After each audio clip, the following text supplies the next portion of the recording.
What makes me truly unhappy when I hear someone talking about process mining is the happy path.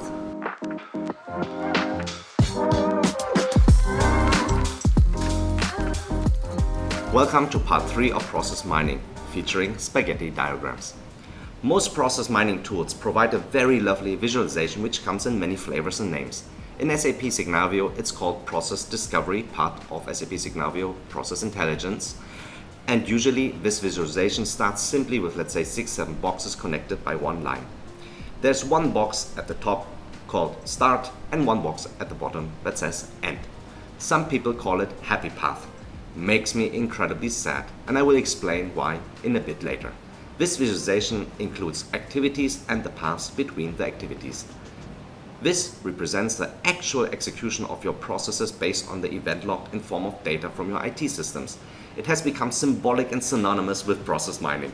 You can pull the lever up on activities to show 100% of them. Suddenly you see many more boxes because you increased the zoom level, and now you see other things which are going on. Like in Google Earth, you saw countries and mountain ranges, but when you zoomed in, you see cities and buildings. And if you pull the lever up for paths and connections, you will see spaghetti. Amazing. Thus, the industry often calls this simple picture happy path, and the complete yet complex picture spaghetti. My problem with that's not a simplification, it is an oversimplification and therefore more untrue than true. Let me try to give my gist of it.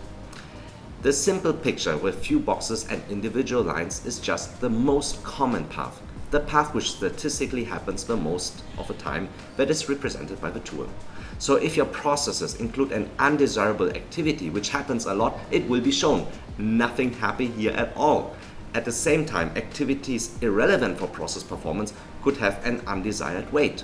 For example, if you have 100 purchase orders, and they generate 1 trillion updates that are automated, then you will not be able to see the impact of 100 purchase orders if you compare them all alike. You might be even tempted to say your overall automation rate is really good, but that's another episode.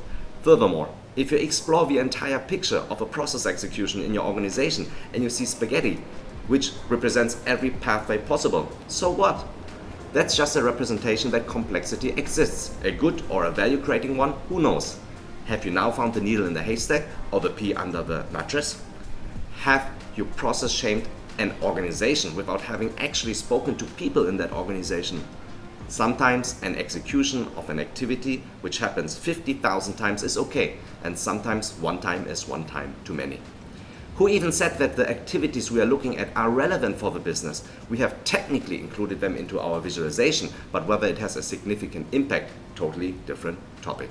Of course, in combination with previous episode, if you know by heart the varying complexity and process execution of every country and every business at all levels of the organization, then of course you might be able to draw conclusions. In no disrespect do I say this visualization is neither helpful nor amazing. I think it's amazing, but we must be aware what it means. Never, yes, never ever use this diagram to make a diagnosis on process performance.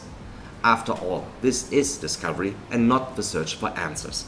It is the search for better questions. And when you have those, the right answers will be derived in a collaborative mode together. And that's a very worthy cup of tea.